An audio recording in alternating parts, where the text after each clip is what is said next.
Hey loves, welcome. We're here to share loving vibrations and to encourage oneness.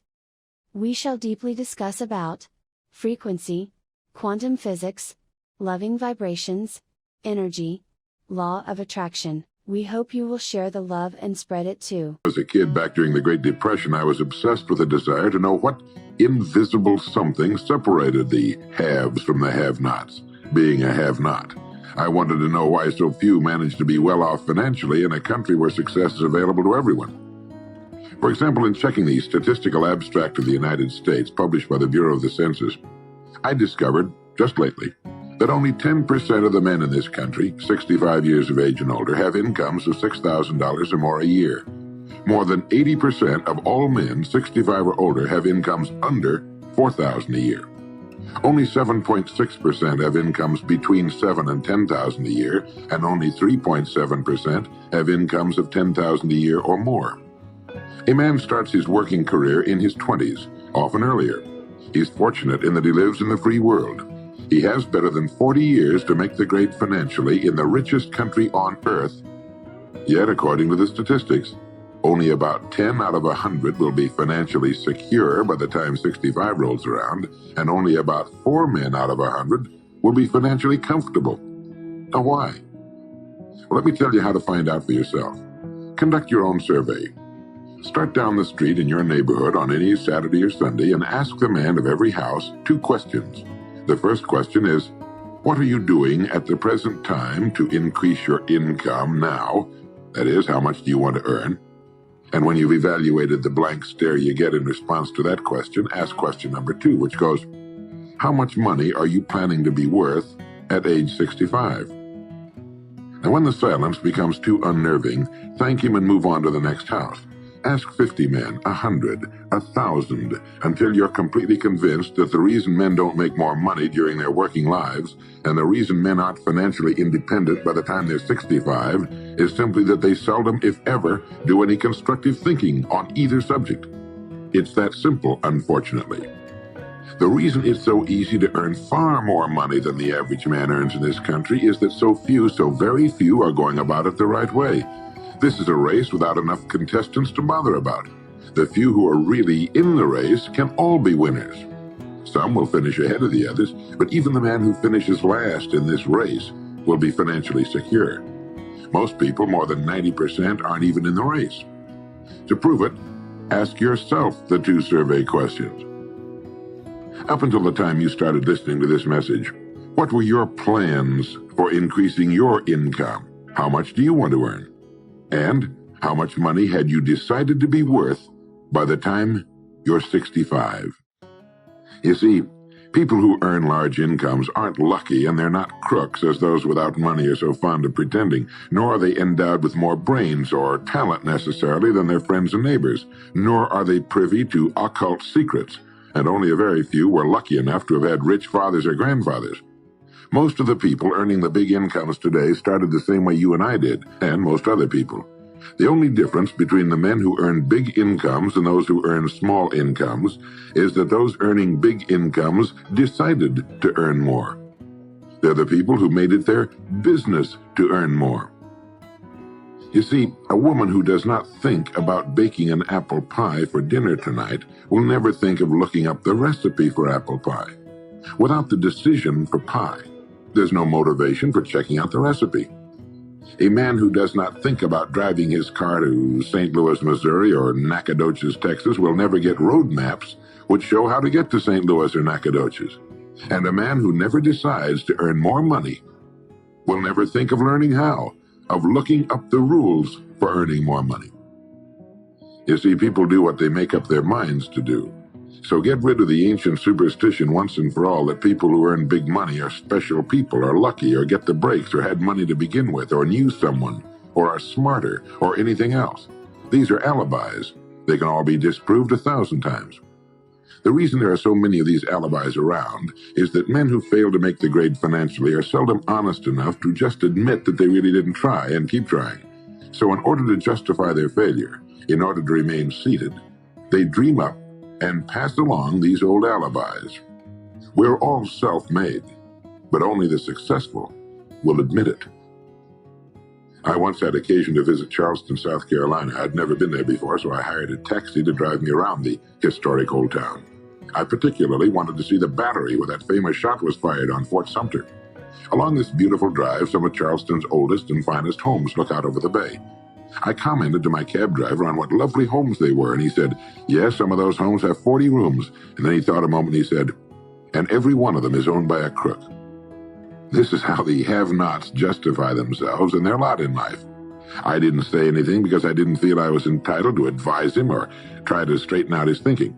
This is a free country where as long as he doesn't hurt others, everyone has the unalienable right to be just as wrong as he wants to be. As Thomas R. Lounsbury, the American scholar and educator, put it, we must view with profound respect the infinite capacity of the human mind to resist the inroads of useful knowledge. My taxi driver and men and women like him all over the world have been kidding themselves and holding themselves down and refusing the bounty and abundance of the world for centuries. Knowledge is available to everyone. We can either listen to those qualified to teach us, or we can go along with those ancient stumbling blocks we get from people who don't know any more than we do. The truth, incidentally, about those homes along that beautiful drive is that they were built by the men and women who made the largest contribution to the city of Charleston. In just a moment, I'm going to give you the formula for getting rich, but before I do, I want to remind you of something. Before a jet pilot begins his takeoff from an airport, he carefully goes over a checklist, item by item. He does this not only because it's required by law, but because he cannot afford to trust so important a job to his memory alone. He has another checklist that he goes over just as carefully before he begins his letdown at his destination. He does this without fail every time he takes off and every time he lands. Well, I think living successfully is as important as flying an airplane.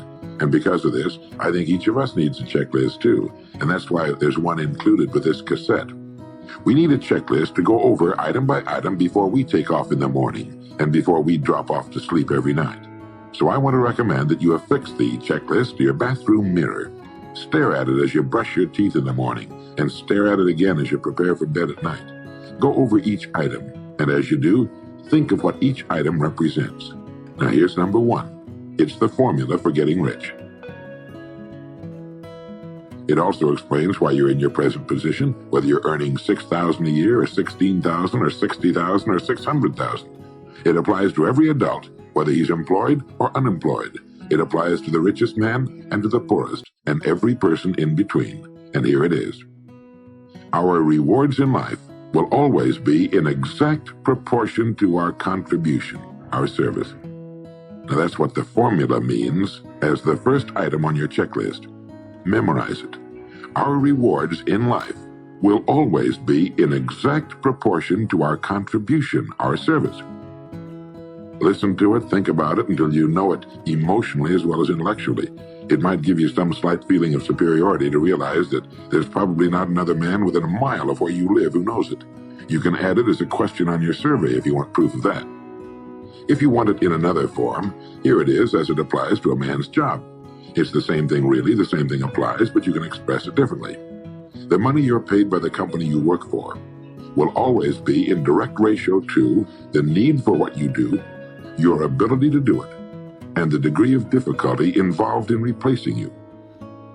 Maybe you want to write the formula down in both of its forms and think about it until it's as much a part of you as your name. The reason it isn't spelled out on your checklist is because you might not want everyone to know what you're up to. The checklist is valuable only to a person who knows what the words really indicate. All right, you've got the formula. As you think about it, its meaning will become clearer to you. With the formula, there are two rules which must be applied to properly use it. This formula, together with the two rules, is your recipe or your roadmap to earning all the money you really want. Now let's take a look at item number 2 on your checklist. And I'm serious about your putting this checklist on your mirror. You'll notice it's pressure sensitive. Item number 2, the gold mine. The Pulitzer Prize-winning playwright Archibald MacLeish, in his play The Secret of Freedom, wrote, "The only thing about a man that is a man is his mind. Everything else you can find in a pig or a horse." Strong words, aren't they? But as long as you live, you'll never hear a truer statement. The key to every human being's success lies in his mind, the gold mine between his ears. One idea can make you rich. A lot of good ideas can move you steadily upward in the work you do, and ideas are free. And just think, there's nothing now being done commercially that will not be done better, much better in the years ahead. Next year's homes and most of what's in them will be better than this year's. Next year's cars will be better. Next year's manufacturing, distributing, marketing, and selling and advertising should be better. Nothing is now being done as well as it must be done in the future, and every innovation, every new improvement will be somebody's brainchild. Now, what's your specialty? How many good ideas have you come up with during the past year? If you continue on as you have in the past, where will you be and what will you be earning, say, a year from now, 5 years from now? Every day of our lives, we walk or drive by more opportunity than we could develop in a lifetime, in 50 lifetimes. Back in the 20s, Sinclair Lewis wrote that you can kidnap a man, blindfold him, take him to any city in the country with a couple of notable exceptions, put him in a chair in the downtown area, take off his blindfold, and he could sit there a week and not be able to tell you what town he's in. The streets are all alike. The buildings are all alike. The businesses all look alike. This is still largely true today. The reason for this being that most businessmen in this country are playing a game called follow the follower. If a man goes into business, no matter what line it happens to be, the first thing he does is make certain that his place of business, outside and inside, looks exactly like every other place of business of that type in the country. Do you know why? It's because he's been playing copycat since he was a year old and does it without thinking about it. For the same reason kids dress alike in school. He wants to be one of the gang. He doesn't necessarily examine all the business establishments in his field and pattern his on the one outstanding example, the one that inspires him, the one that he can really believe in. He just does what everybody else in his business is doing, and by this simple process, he guarantees his own mediocrity. Whose drum are you marching to, if indeed you're marching to anyone's, and why? Remember, whatever you now do for a living will be done differently, quite differently a few years from now. Never in the history of mankind have the opportunities for all of us been so great. But the great majority of people will be the beneficiaries of progress, not those who bring it about. Which group are you going to belong to? If you want to be a contributor, not just a beneficiary, here's the first rule. It appears on your checklist as the gold mine. So, think. Think deliberately and with a purpose. Use the gold mine between your ears. Begin by thinking at a special time every day. Back during the Depression, a New York lumber dealer was growing rich while other lumber dealers were going broke. When asked how he did it, he said, "Every evening when I get home, I close myself up in a quiet room, sit in a comfortable chair, and ask myself, how will my business be conducted 10 years from now? Then I try to do it now." Instead of competing with every other lumber dealer, which is what they were doing, he was creating. He was doing the very thing man was designed to do, the very thing man does best. A company growing at the rate of 10% a year will double its size in less than 8 years. But a man can improve his effectiveness 50% or 100% a year or more. The experts tell us that every one of us has within him deep reservoirs of ability, even genius, that he habitually fails to use. Well, let's begin now to reach into these deep, rich areas of pure net profit and use more of our real abilities. Here's the best way I've found to make yourself think. Start getting up a little earlier than you're accustomed to. Right off the bat, this gives you extra time that 95% of the men in this country are not using at all. 1 hour earlier a day gives you 6.5 extra 40-hour weeks a year. But at this time in the morning, take a refreshing shower, dress, get yourself a fresh hot cup of coffee if you're a coffee man, and then sit down to a clean sheet of paper. At the top of the paper, write your financial goal. Now, this is the amount of money per year you intend to earn soon. Incidentally, you might like to keep this to yourself too. It's nobody's business but yours. Then, start to think. Think about your goal and what it'll mean to you and your family. Then see how many ideas you can come up with to help you reach that goal. Ideas to improve what you now do for a living. Ways of increasing your contribution to match your income goal. You know, jobs don't have futures. People do. No matter what line of work you may be in, there is within it more than enough opportunity to last a lifetime. You don't have to think of brand new ideas or revolutionary new ways of doing things, although you well might come up with some. Think of ways of improving what is now being done. If you are to increase your income by the amount you specified, you must find ways of increasing your contribution, your service. And the key to this is to be found in your mind, in that gold mine between your ears. Try for 5 ideas every morning and write them down, and save those sheets of paper in a special idea file. Many, perhaps most of your ideas will be worthless, but some of them will be very good. A few will be excellent, and every once in a while you will come up with something really outstanding. You see, 5 ideas a day is 25 a week if you don't think on weekends. Now that's more than 1,000 ideas a year. One idea can get you to that income you're shooting for. The law of averages swings so far in your favor you just can't miss. Try to develop a sense of expectancy. That is, try to hold the feeling that the goal you're shooting for is a sure thing, and that it's only a matter of time before it's realized. You know, Henry Ford didn't start making cars until he was 45. A friend of mine started a new company at 65. He's still going strong, and his new company has sales of better than $300 million a year. It's almost never too late. Try not to think of things outside of your own line of work or whatever it is you're most interested in. To think well and profitably, you must discipline your thinking. Keep it on course, controlled, keep it in one field, specialize. Now for the final item on your checklist. It appears as the word. And the word is attitude. Attitude has been called the most important word in the language. William James put it this way. He said, "The greatest discovery of my generation is that human beings can alter their lives by altering their attitudes of mind." Now, this is something to think about. Can alter their lives by altering their attitudes of mind. It's another way of saying we become what we think about. Look at it this way. Your total environment, if you've been an adult for any appreciable period of time, your total environment is a reflection of you as a person. The house and the neighborhood in which you live, the car you drive, the clothes you wear, the job you do, the people with whom you regularly associate. Your total environment is an exact and merciless mirror of you as a human being. Now, if you feel your environment can stand some improvement, you have only to improve your attitude, and your world will gradually change to reflect the changing person. Here's how to change your attitude. Beginning now, begin to act as would the person you most want to become. Now that is, if you were already in possession of the goal you're shooting for, how would you conduct yourself in all of your affairs? Well, do it now, and tomorrow, and the next day. Begin now to act the part of the person you most want to become, and you'll end by becoming that person. Subtly, in little ways, in the way you dress, in the way you talk, in the unfailing courtesy you show to every person with whom you come in contact, begin to act the part of the person who has already achieved that which you're shooting for. The German philosopher Goethe gave us the secret when he said, before you can do something, you must first be something. When you behave like the person you most want to become, the things that person would have will tend to come to you. It's simply cause and effect. Don't be in too big a hurry.